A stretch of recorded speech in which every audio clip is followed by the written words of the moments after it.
In a small, peaceful village at the edge of a lush valley, there lived a farmer named Thomas.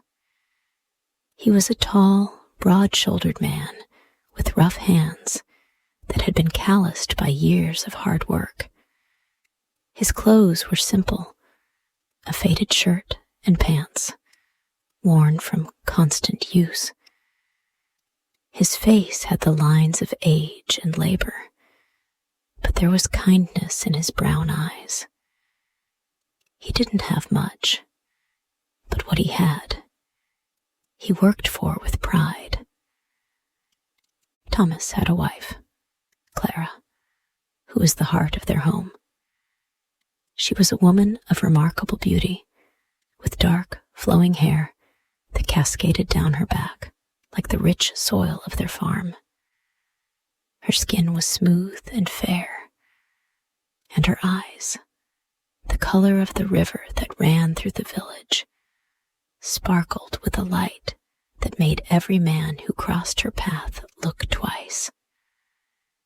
But Clara was more than just beautiful. She was clever and quick-witted, always finding solutions to problems others couldn't solve. She had a soft voice that was always kind, and a smile that could melt the coldest heart. Her wisdom wasn't learned from books or teachers, but from the simple joys and struggles of everyday life. People in the village came to her for advice, knowing that she had an understanding that went far beyond what they could see on the surface. In the evenings, when Thomas returned from the fields, Clara would prepare a warm meal. She had a gentle way of speaking, her voice like a sweet melody. She would sit with Thomas, telling him about the village happenings, while he listened attentively, occasionally offering his own thoughts. Their life was simple but peaceful. They didn't have much wealth, but their home was filled with warmth and love. And while the village saw Thomas as a strong and hard-working man, it was Clara who was the true gem of the community. A day's ride away, in a large town filled with busy markets and towering buildings, lived Gregory, a wealthy merchant. His shop was filled with rare goods, spices, and expensive fabrics. He was a man who prided himself on his intelligence and wealth. He dressed in fine clothes, his boots polished to perfection. He was proud of his success and believed it made him superior to the simple people who lived in villages like the one Thomas and Clara called home. Gregory was a man who thought he had seen everything and knew everyone.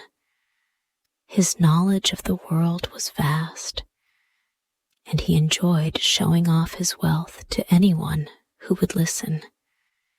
Yet, despite his many accomplishments, there was one thing he didn't have: a wife who truly loved him.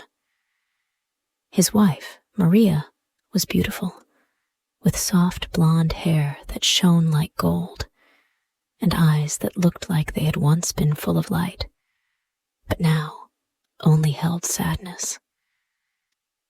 Maria was quiet and kind, but her heart had grown heavy with loneliness. Gregory was rarely home, too busy with his business to notice her needs. She longed for something deeper than wealth and status, a life filled with warmth, love, and companionship. But she never knew how to ask for it. Gregory, on the other hand, remained oblivious to her pain, as he was consumed by his own pride. One day, While Gregory was visiting his shop, he overheard two travelers discussing the wisdom of a farmer's wife in a nearby village. They spoke of her kindness, her intelligence, and the way she always seemed to know exactly what to say. Curious, Gregory decided that he would go to the village and see for himself. How could a simple farmer's wife possess such wisdom? Surely they were exaggerating. With a smirk on his face, Gregory decided, I will prove that this farmer's wife is no match for my knowledge. He made up his mind to visit the village the very next day. The following morning, Gregory set out for the village. He left behind his fine horses and carriage, opting instead for a simple one to blend in. When he arrived, he was immediately struck by the contrast. The village was far different from the town he came from. Quieter, simpler, but with a charm that was undeniable. People here didn't wear fine clothes or live in large houses. They lived modestly, but with pride. Gregory finally arrived at Thomas and Clara's home, where Thomas was working in the fields. He approached the farmer, sizing him up. Gregory couldn't understand how a man like this could be married to a woman of such beauty and intelligence. "Hello?" Gregory greeted him, trying to sound casual. "I've heard much about your wife. They say she's wise beyond measure. Is that true?" Thomas, who had stopped his work for a moment, wiped his brow and smiled. "Yes, my wife is clever," he said simply. "But it's not the kind of wisdom that can be measured by books or knowledge." Gregory, intrigued and somewhat skeptical, raised an eyebrow. "And where does she get her wisdom from, if not from books?" Thomas chuckled softly. "She gets it from the heart, from living, and from helping those around her." Gregory's pride was ruffled. "I'd like to meet her. I find it hard to believe that someone like her, with no education, could be as wise as you say." Thomas nodded and invited him into their home. "I'll let you see for yourself." When Clara entered the room, Gregory was taken aback by her beauty. She was more than just a pretty face. There was an air about her that drew people in. She was confident in a way that made her seem untouchable. And yet she exuded a warmth that made you want to be near her. Clara greeted Gregory with a smile, her eyes sparkling with curiosity. "Welcome to our home," she said in a soft, melodic voice. "How can I help you?" Gregory was stunned for a moment. He had expected her to be more humble, more reserved. But there was something about her presence that made him feel both intrigued and a little uncomfortable. He quickly composed himself. "I've heard about your wisdom, and I wanted to see if it's true," Gregory said. "You know, in the town, people believe you have a way of solving problems. I'm curious to know how someone like you, with no formal education, could have such insights." Clara smiled and sat down at the table, her posture relaxed but graceful. "Well, wisdom isn't always about knowledge," she said. "Sometimes it's about understanding the world in a way that allows you to connect with others." Gregory's mind raced. He didn't understand how this woman, so unlike the educated, proud people he knew, could speak with such authority. He decided to test her. "I'd like to see your wisdom in action," he said, his voice tinged with a hint of challenge. "What can you teach me?" The next day, Gregory returned to the village with a few simple questions. He was determined to prove that his knowledge was superior. He had arranged a small gathering in the village square, where he would test Thomas and Clara's wisdom in front of the villagers. As the villagers gathered, Gregory stood tall, ready to prove himself. Clara and Thomas arrived together, their hands linked. Clara's eyes sparkled as she took in the crowd, her presence magnetic. The village chief, a wise old man named Samuel, stood up and announced, "Today, we will see who is truly wise, based not on what they know, but on how they live." Gregory smiled, thinking this would be easy. He had spent years reading books, gaining knowledge, but Clara's calm demeanor made him uncertain. The first question was simple. "How many grains of rice are in this sack?" Gregory asked, already certain of the answer.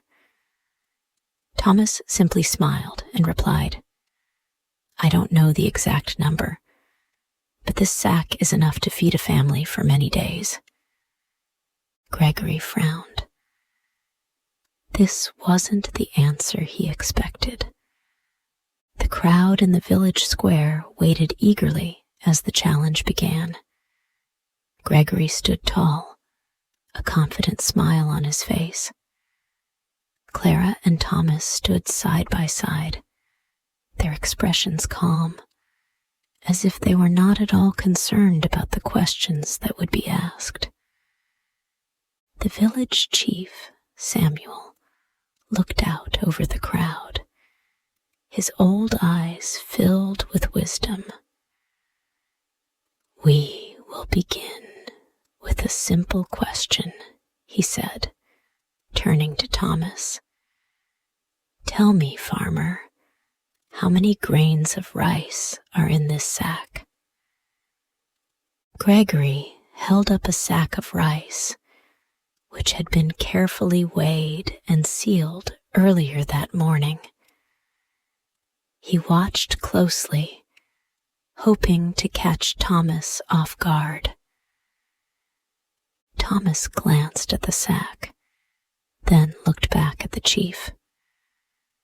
"I don't know the exact number," he said with a gentle smile, "but I do know that it will be enough to feed a family for a good long time." The villagers nodded, and Gregory's face tightened with frustration. "That's not the answer I was expecting," he said, clearly displeased. "You should have counted them." Thomas shrugged lightly, his eyes filled with kindness. "If you'd like to count the grains, you're welcome to. But what matters is not the exact number. It's that this sack will feed those in need." The villagers murmured in agreement. They understood that Thomas wasn't concerned with numbers. He was thinking about the bigger picture, the well-being of others. Gregory stood quietly, unsure of how to respond. He had expected a simple, factual answer, but Thomas's wisdom was not so easily measured. The village chief nodded, signaling that the next question was ready. He turned to Gregory and said, "Now, we'll see what you know. Where does the sun set first?" Gregory looked proud of himself as he stood tall. "The sun sets in the west, of course," he answered confidently, his voice filled with certainty. The villagers watched quietly, waiting for Thomas's response. The chief then turned to Thomas. "And you, Thomas? Where does the sun set first?"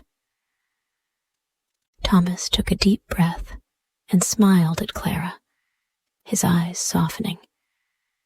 Clara's beauty was evident, not just in her looks, but in the quiet way she carried herself, her grace, her wisdom. He knew that she was the light of his world, the one who made everything better. "The sun sets first in my heart," he said simply, "for my day always ends with my wife. She is where my world begins." The villagers exchanged glances, some smiling, others looking at each other in surprise. Gregory, however, was stunned. He had expected a scientific answer, one rooted in geography or astronomy.